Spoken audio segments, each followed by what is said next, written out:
Our tissue mapping center at Vanderbilt University is called the Biomolecular Multimodal Imaging Center, and it's a collaboration that includes Vanderbilt University Medical Center, and Delft University of Technology. And the mission of our center is to develop a pipeline of integrated technologies that brings together imaging mass spectrometry with various forms of microscopy and traditional multiomics, with the goal of constructing comprehensive three-dimensional molecular atlases of human tissues. The focus of our center currently is on the human kidney. And we get those tissues either as discarded donor tissues or as tissue blocks from surgical resections. Once we have the tissue blocks, they're assessed by expert pathologists to determine their normalcy. And once they've passed those quality control checks, they can then go on to the full multimodal three-dimensional characterization pipeline. Now, one of the important things and unique things about HubMap is the focus on developing three-dimensional molecular atlases at cellular resolution.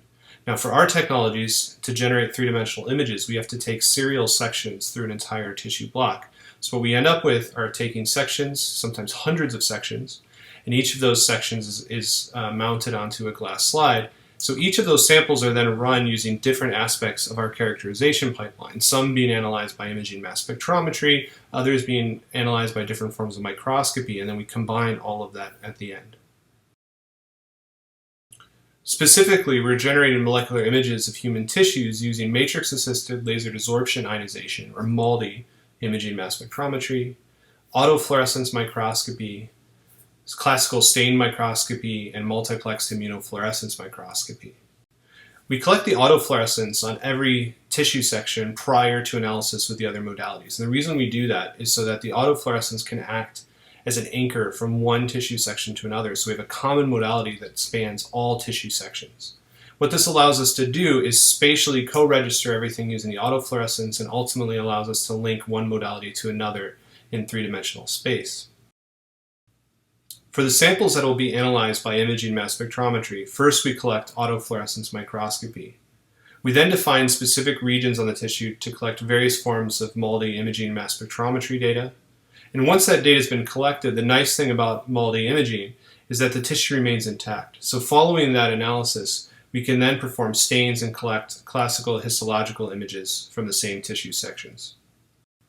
For the samples that will be analyzed by multiplexed immunofluorescence, again, first we collect autofluorescence microscopy, and then following the autofluorescence, we then can perform the antibody-based staining and do that in a cyclical fashion to build up the number of markers for specific cell types within the tissue.